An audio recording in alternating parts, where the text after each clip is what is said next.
Under the harsh flicker of Jefferson High's bathroom lights, Amara Jones, a 16-year-old black girl whose quiet demeanor masked a mind sharp as a blade, stood trapped by three vicious bullies led by the cunning Chloe Bennett. No, he thought, could shatter her with their cruel taunts and physical intimidation. But Amara's next move, a breathtaking blend of courage, strategy, and hidden secrets, didn't just stun the school. It unraveled a web of corruption, exposed shocking betrayals, and sparked a revolution that left an entire community reeling. Subscribe now to dive into this pulse-pounding tale of resilience, revenge, and twists that will keep you glued to the screen. Amara Jones moved through the crowded corridors of Jefferson High School in suburban Atlanta like a wisp of smoke, her worn sneakers barely making a sound on the scuffed linoleum, her eyes trained on the floor to avoid the weight of curious or hostile stares. At 16, she was a phantom in a world of chaos, a black girl with tightly braided hair and a smile so fleeting it seemed like a trick of the light. Her silence wasn't born of fear but of necessity, a shield forged in the crucible of a new life. 3 years ago, her family had left their tight-knit community in downtown Atlanta for this affluent, predominantly white suburb, chasing promises of better schools and safer streets. But safety was a mirage, and Amara learned that lesson quickly. From her first day as a freshman, she'd been marked. It started with whispers, sly comments about her secondhand clothes, the intricate braids her mother wove with care, the way she sat alone in the cafeteria, sketching in a leather-bound journal that never left her side. By sophomore year, the cruelty had teeth. Chloe Bennett, a senior cheerleader with a dazzling smile and a heart laced with venom, led the assault, flanked by her loyal followers. Madison with her crocodile tears and Taylor with her cutting giggles, Chloe turned Amara's days into a battlefield. Books were knocked from her arms, cruel notes were slipped into her locker, as a nickname Mute Freak followed her like a curse. Amara bore it all with a stoic face, her silence mistaken for weakness. But inside she was a storm brewing, her mind a labyrinth of plans and possibilities. Every night, in the dim glow of her bedroom, she poured her anger, her dreams, and her strategies into her journal, its pages a map of her survival. She wasn't just enduring, she was studying her enemies, cataloging their habits, their secrets, their vulnerabilities.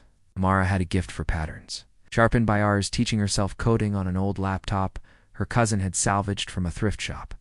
She'd learned to slip into the digital shadows of her tormentors' lives group chats, social media accounts, even the school's outdated servers collecting fragments of their world like a hunter gathering trophies. She knew Chloe's late-night texts bragging about her popularity, Madison's secret insecurities about her weight, and Taylor's desperate need for Chloe's approval. Amara wasn't just surviving. She was preparing. On a sweltering Tuesday in October, the air heavy with the scent of sweat and cheap body spray, the moment she'd been waiting for arrived. Amara was in the second-floor bathroom during lunch, washing her hands at a chipped sink, the only place she could steal a moment of solitude. When the door slammed open with a force that rattled the stalls, Chloe strutted in, her blonde ponytail swinging like a metronome, Madison and Taylor trailing her like shadows. Their laughter echoed off the cracked tiles, sharp and predatory. Amara's heart pounded, but her hand stayed steady, moving slowly under the lukewarm water. She'd anticipated this, rehearsed it in her mind 100 times. Chloe leaned against a sink, her blue eyes glinting with malice as she launched into a familiar tirade mocking Amara's faded sweater. Her silence, her audacity to exist in their school. Madison blocked the door, her smirk a silent threat. While Taylor edged closer, her phone raised to capture the humiliation for their group chat. Chloe's voice grew sharper, accusing Amara of thinking she was better than them, of not knowing her place. Then she grabbed Amara's arm, her manicured nails digging into her skin, and yanked her toward the stalls, hissing about teaching her a lesson she'd never forget. The air in the bathroom seemed to thicken, time slowing, as Amara's plan snapped into place. She twisted free with a sudden practiced strength that sent Chloe stumbling back, her heels skidding on the wet floor. Amara's voice, when it came, was low and lethal, cutting through the tension like a knife. "You have no idea who you're dealing with, Chloe." The words hung heavy, a promise, and a threat. Ah! The bullies froze, their smugness faltering as they saw the fire in Amara's eyes, a spark they'd never noticed before. She reached into her backpack, her movements deliberate, and pulled out her phone, its screen already lit with a video queued up. She pressed play, and the bathroom filled, with Chloe's voice recorded weeks ago in the locker room after cheer practice. In it, Chloe bragged about cheating on her SATs, paying a junior to take the test for her, and spreading vicious lies about Ms. Harper, beloved English teacher, to get her suspended for rejecting Chloe's father's advances. Chloe's face, drained of color, her mouth opening and closing like a fish out of water. Madison gasped, her hands flying to her face, while Taylor's phone slipped from her fingers, clattering to the floor. Amara's voice was calm but unyielding as she revealed the depth of her work. Months of evidence, meticulously gathered screenshots of hateful texts, videos of their cruelty toward Amara and other students, logs from a hacked group chat where they planned their attacks with chilling precision. She'd even accessed Chloe's private Instagram where she'd posted photos mocking a disabled freshman.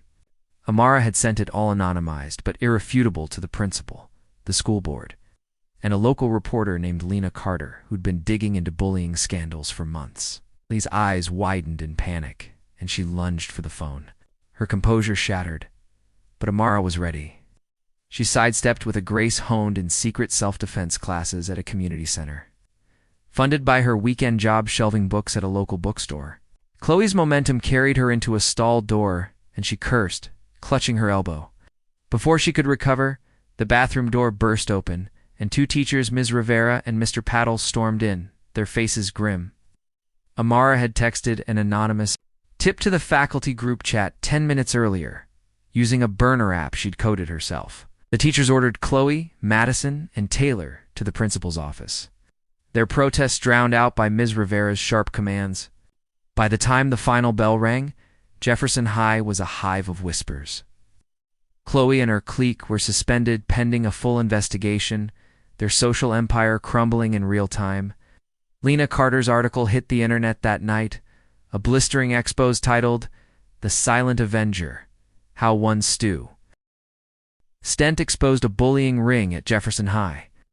It painted Amara as a quiet genius who'd outsmarted her tormentors with surgical precision. Her evidence sparking a district-wide probe into a culture of unchecked bullying and favoritism. Classmates who'd once ignored Amara now sought her out, some with sheepish apologies, others with wide-eyed admiration, asking how she'd pulled it off. A few tried to befriend her, but Amara kept her distance, her trust hard-earned. Her journal, now thicker with entries, held new plans not just for survival, but for change.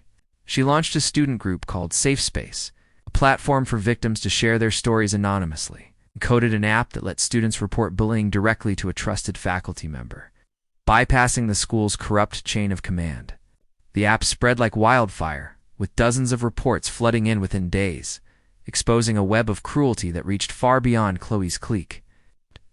But victory was a double-edged sword. Chloe's father, David Bennett, a lawyer with a reputation for ruthlessness and deep ties to the school board, struck back. He filed a defamation lawsuit against the school and Amara's family, claiming the accusations were fabricated to ruin his daughter's future. He hired private investigators to dig into Amara's life, searching for dirt to discredit her. Night, as Amara sat at her desk, a brick crashed through her bedroom window, glass shattering across her floor. Tied to it was a note in jagged handwriting: "Back off, or you're next." Her mother, Tasha, fierce single parent who'd raised Amara since her father's death in a car accident when she was 8, was livid. Tasha wanted to pull Amara from Jefferson High and move back to their old neighborhood, but Amara refused. Fear only sharpened her resolve, like a blade against a whetstone. She doubled down, working late into the night with Lena Carter, the reporter, to uncover David's connections to corrupt school board members who'd buried bullying complaints to protect their own interests. Amara's coding skills became her weapon as she hacked into encrypted emails and recovered deleted files that linked David to shady district contracts.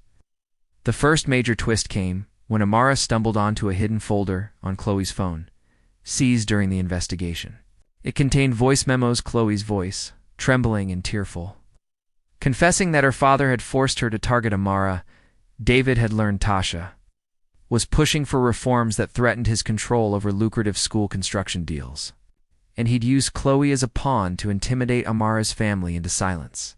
Chloe's cruelty, it turned out, was a performance driven by fear of her father's wrath. His threats to cut her off financially and emotionally if she didn't obey. Amara's world tilted. She'd seen Chloe as a monster, a queen be reveling in her power, but these memos revealed a girl trapped in a gilded cage, her venom a mask for desperation. Amara grappled with this revelation, her anger warring with an unexpected flicker of empathy. The second twist was even more staggering. While digging through David's emails, Amara discovered that her mother had been investigating him for years. Tasha, a city council aide with a knack for uncovering corruption, had suspected David's influence over the school board, but lacked concrete evidence. Amara's actions, her evidence, her app, her defiance, had unknowingly completed her mother's mission. One night, over a quiet dinner of fried chicken and collards, Tasha confessed her secret, her eyes shining with pride and guilt. She'd kept Amara in the dark to protect her, but now they were partners, two quiet warriors fighting the same battle. Amara faced a moral dilemma that kept her awake for days: destroy Chloe completely, or offer her a chance at redemption. Chose the harder path. In a clandestine meeting at a deserted park, under the dim glow of a flickering street lamp, Amara confronted Chloe. The once confident cheerleader looked small, her eyes red from crying, her usual bravado gone. Chloe admitted everything: her father's threats, her fear of losing her future, her shame at what she'd done. Amara's instinct was to walk away, but she saw something in Chloe's brokenness that mirrored her own pain. She offered a deal: testify against David in exchange for Amara's help in shielding her from the fallout. Chloe hesitated, her hands trembling, then nodded, her voice barely audible. Their alliance was fragile, built on mutual distrust, but it was a game changer. Chloe's testimony, paired with Amara's evidence, was a wrecking ball. Lena Carter's follow-up expose, published in the Atlanta Journal-Constitution, detailed David's corruption, from rigged contracts to coerced silence from school officials. He was indicted on charges of fraud, bribery, and witness intimidation. His law practice collapsing under the weight of public outrage. The school board was gutted, with 3 members resigning and new policies implemented to protect students. Amara's Safe Space app became a district-wide model, adopted by schools across Georgia, and her student group grew into a movement, with chapters forming in neighboring counties. By spring, Jefferson High was unrecognizable. Teachers underwent mandatory anti-bullying training, and a new principal, a no-nonsense woman from Savannah, vowed to root out favoritism. Amara, once invisible, was now a force.